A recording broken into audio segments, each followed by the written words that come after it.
اليوم حبايبي رح نحكي على المحلب وليس الحلبة. طبعا هي صورة المحلب وهي صورة الحلبة. الفيديو هذا عملته مخصوص لكثر الرسائل اللي اجتني على الخاص والتعليقات اللي حاكتب لكم بعضها هلا هون لتشوفوها.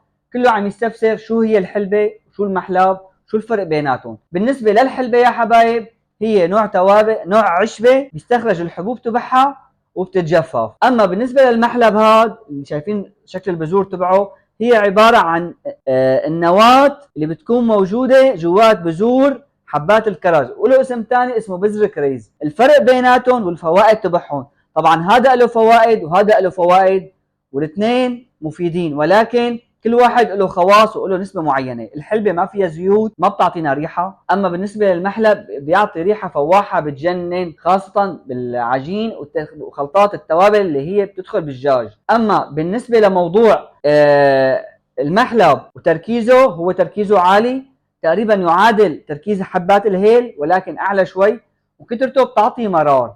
هي أساسيات استخدام المحلب. أما الحلبة كتر استخدامها ما بيعطي مرار، ولكن ما بتعطينا ريحة فواحة، بتعطينا طعمة. إذا حبينا نستخدمها بالعجين أو بخلطاتنا ما عندك مشكلة فيها. والاثنين لهم فوائد. طبعا لهم ممكن يكون لهم مساوئ لبعض الناس، بس فوائدهم بتشمل أكثر. بتمنى الفيديو يكون عجبكم وتحياتي لكم.